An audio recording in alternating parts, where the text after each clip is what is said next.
Heat wave గురించి మాట్లాడితే ఎవరు చూడకపోతే, ఎవరు చదవకపోతే మీడియా కూడా దాన్ని పట్టించుకోదు. మీడియా కూడా వేడి రాజకీయాలు పట్టించుకుంటుంది. సో దానివల్ల ప్రభుత్వాల మీద ఒత్తిడి పెరగదు. సో ప్రభుత్వం ఈవెన్ ఇప్పుడు ఎస్సీయూలో విద్యార్థులు వచ్చి పోరాటాలు చేస్తే అది ఇష్యూ అయింది తప్ప కేవలం పర్యావరణం కొరకైతే ఇష్యూ అయ్యేదా? దాంట్లో రాజకీయాలు చేరే వరకు ఇష్యూ అయినాయి. రోజు రాజకీయాలు లేకపోతే ఇష్యూ అయ్యేదా? సో అన్ఫార్చునేట్ ఏంటంటే సమాజం యొక్క దృష్టి కూడా ఈ వాతావరణ మార్పు పైన పడాల్సినంతగా పడడం లేదు. సో నేను అనేది ఏంటంటే మీరు ఇవాళ వాతావరణ మార్పు వల్ల మహానగరాలు కాంక్రీట్ అరణ్యాలు అయితే ఇంకా ప్రమాదకరం కదా. మహానగరాల్లో లంగ్ స్పేస్ కూడా లేకుండా పోతుంది కదా. మీకు ఎక్కడైనా సిటీస్లో ఇంకా ఎక్కువ అవసరం గ్రీన్ కవర్, ఎందుకంటే సిటీలో జనసాంద్రత ఉంటుంది. ఎక్కడైతే జనసాంద్రత ఉంటుందో, ఎక్కడైతే concrete occupation of land area అంటే భూమిలో ఎక్కువ భాగం కాంక్రీట్ అయి ఉంటుందో, ఎక్కడైతే గ్రీన్ హౌస్ గ్యాసెస్ ఎమిషన్ పెరుగుతుందో, ఎందుకంటే ఇక్కడ ఆఫీసులు ఉంటాయి, ఎయిర్ కండిషనర్లు వాడుతుంటాం, వాహనాలు వాడుతుంటాం, మన గ్రీన్ హౌస్ గ్యాసెస్ ఎక్కువ వదులుతాం. సో అక్కడే చెట్లు అవసరం.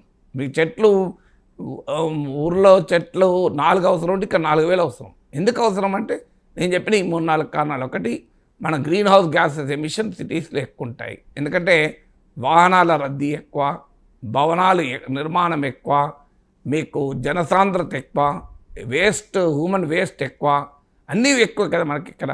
సో ఇలాంటి ప్లేస్లో నీకు ఎక్కువ చెట్లు అవసరం. వాటర్ సింక్ ఏరియా తక్కువ, ఎందుకంటే నీరు భూమిలో లోపలికి ఇనికిపోతేనే మనం ఏమైనా భూగర్భ జలాలు వాడగలం. ఒకవైపు ఇంకుడు గుంటలు పెడుతూ ఉంటాం, సహజమైన ఇంకుడు గుంటలేమో తీసి పడేస్తాం. ఇంకుడు గుంటలేమో లక్షల కోట్లు ఖర్చు పెట్టి ఇంకుడు గుంటలు తయారు చేస్తుంటాం. దానిపైన పెద్ద చర్చలు జరుగుతుంటాయి.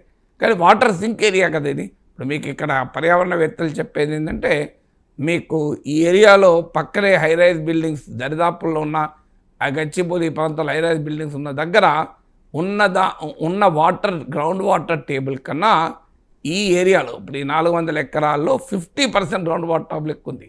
అక్కడ 10.6 మీటర్స్ ఉంటే ఈ హైరైజ్ బిల్డింగ్ ఉంది, ఇక్కడ మోర్ దెన్ 15 మీటర్స్ ఉంది ground water table. So ground water table ఎక్కువ ఉంది, ఎందుకంటే ఇది వాటర్ సింక్ ఏరియా, అంటే నీరు ఇనికిపోయటానికి స్కోప్ ఉన్నటువంటి ప్రాంతం. సో అలాంటి వాటర్ సింక్ ఏరియాలో ఒకవైపు ఏమో నీటి ఎద్దడి పెరుగుతున్నది. ఆశ్చర్యంగా ఉంటాయి ప్రభుత్వాల విధానాలు. 1000 కోట్లు ఖర్చు పెట్టి చెట్లు నడుస్తాం, ఉన్న చెట్లు నరుక్కుంటాం. లక్షల కోట్లు పెట్టి ఇరిగేషన్ ప్రాజెక్టులు కట్టుకుంటాం, ఉన్న భూగర్భ జలాలు అడుగంటి పోతుంటే చూస్తూ ఊరుకుంటాం. లక్షల కోట్లు పెట్టి నీళ్లు తెచ్చుకునేందుకు, ఉన్న భూగర్భ జలాలు లేకుండా చేసుకునేందుకు చెట్లు నరికి ఈ వాటర్ సింక్ ఏరియాస్ను నాశనం చేసి ఆ కాస్తంత బయోడైవర్సిటీ ఉన్న ఏరియాలను నాశనం చేస్తే ఉన్న వాటర్ ఏమో గ్రౌండ్లో ఇనుకదు, బాగా మళ్ళీ ఎక్కడో గోదావరి నుంచి కృష్ణా నుంచి హైదరాబాద్కు నీళ్ళు పట్టుకొస్తాం. అసలు లాజిక్ ఉంది ఇక్కడ. ఒక ప్రభుత్వం చేసే పనులలో ఈ ప్రభుత్వం ఆ ప్రభుత్వం కాదు. మీరే ఒకవైపు లక్షల కోట్లు ఇరిగేషన్ ప్రాజెక్టుల మీద ఖర్చు పెడతారు, వాటర్ ప్రాజెక్ట్స్, మరోవైపు గ్రౌండ్ వాటర్ లేకుండా చేస్తారు ఈ చెట్లు నరికి. అది ఎట్లా కరెక్ట్ అవుతుంది? సో ఒకవైపు ఇవాళ మనం చూస్తున్నాం కదా ఢిల్లీ పరిస్థితి, యమునా నదిని కలుషితం చేసుకున్నారు. యమునా నది ఢిల్లీలో ప్రవహించే పాత్ర తక్కువ, ఏరియా తక్కువ, కానీ ఢిల్లీలోనే యమునా నది కాలుష్యం ఎక్కువ. ఇలా యమునా ఢిల్లీలో ఏమున్నది, ఆఖరికి ఏ పరిస్థితికి వచ్చినాం, ఒక ఆడ్ ఈవెన్ అంటే ఒకరోజు ఒక నెంబర్ కార్లు ఉంటే ఇంకో రోజు ఇంకో నెంబర్ కార్లు పోవాలి. ఎయిర్ ప్యూరిఫైయర్లు కొనుక్కొని బతుకోవాల్సిన కర్మ పడుతుంది పౌరులకు. అది హైదరాబాద్లో కూడా తెచ్చుకుందామా? ఎయిర్ ప్యూరిఫైయర్లు కొనుక్కుంటే తప్ప బతకలేని పరిస్థితి. సో ఎయిర్ ప్యూరిఫైయర్లు కొన్ని రోజులకు మనం ఆక్సిజన్ సిలిండర్లు పెట్టుకొని ఢిల్లీలో నడవాల్సినటువంటి పరిస్థితికి నెట్టివేయబెడుతున్నాం. దీన్ని హైదరాబాద్లో కోరుకుందామా? ఒకసారి ఢిల్లీలో ఉన్న పరిస్థితి ఇవాళ మనం కళ్ళారా చూస్తున్నాం కదా. హైదరాబాద్కు ఇన్వెస్ట్మెంట్ రావాలని ఇప్పుడు బ్రాండ్ హైదరాబాద్ ఫ్యూచర్ సిటీ అంటున్నారు. ఫ్యూచర్ సిటీ కావాలని రేవంత్ రెడ్డి ప్రభుత్వం అయినప్పుడు హైదరాబాద్ ఫ్యూచరే లేకుండా చేస్తామా?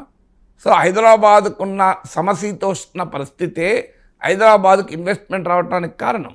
హైదరాబాద్కున్న డిజాస్టర్ రెసిలియన్సే హైదరాబాద్కి ఇన్వెస్ట్మెంట్ రావడానికి కారణం. ఇప్పుడు మీరు హైదరాబాద్కి ఇన్ని రీసెర్చ్ ఇన్స్టిట్యూషన్స్ ఎందుకు వచ్చాయి? హైదరాబాద్కి ఎందుకు ఇంత మిలిటరీ డిఫెన్స్ ఫెసిలిటీస్ వచ్చాయి? హైదరాబాద్కి ఎందుకు ఇంత ప్రభుత్వ రంగ సంస్థలు వచ్చాయి? హైదరాబాద్కి ఇంత భారీ ఎత్తున పెట్టుబడులు వచ్చాయి?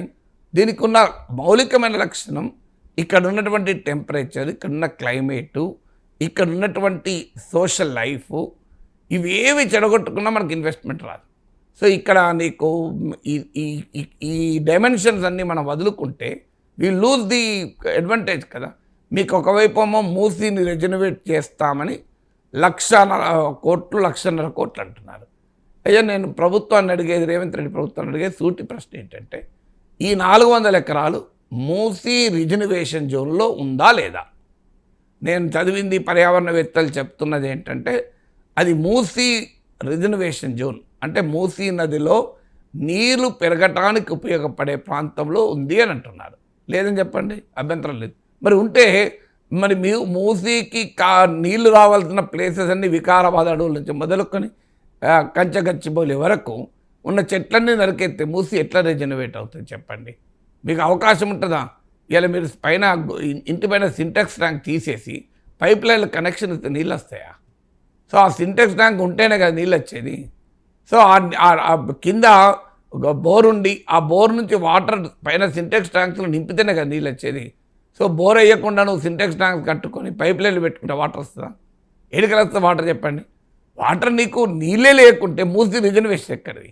నీళ్ళు వచ్చేటువంటి ప్రాంతం ఏది?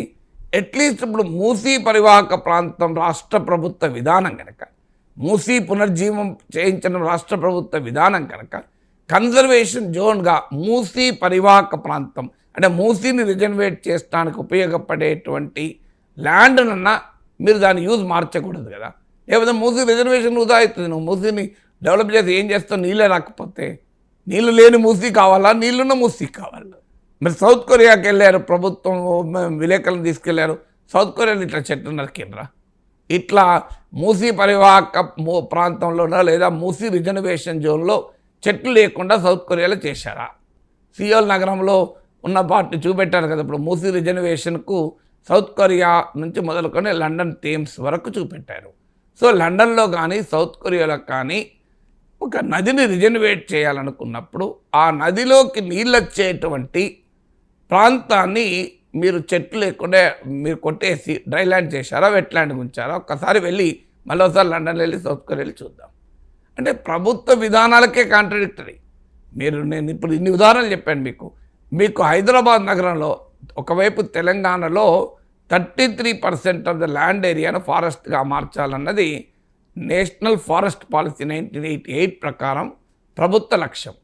The state of the forest report ప్రకారం తెలంగాణ భూమిలో భూ విస్తీర్ణంలో 24.35% ఫారెస్ట్ ఏరియాగా ప్రకటించబడింది. వాస్తవంగా ఇది ఫారెస్ట్గా ఉంటుందా అంటే డౌటే. పేరుకు ఆన్ పేపర్ ఫారెస్ట్ ఏరియా, దాన్ని మొదలు డెవలప్ చేసుకోవాలి. హైదరాబాద్ నగరంలో ఉన్నది 9.47%. హైదరాబాద్ రంగారెడ్డి ప్రాంతంలో ఎక్కడైతే ప్రజలకు గ్రీన్ కవర్ అవసరమో, ఎందుకు గ్రీన్ కవర్ అవసరం నేను ఇప్పటిదాకా చెప్పాను మీకు. ఎందుకంటే ఇక్కడ భూగర్భ జలాల అవసరము, ఇక్కడ మీకు ఇన్వెస్ట్మెంట్లు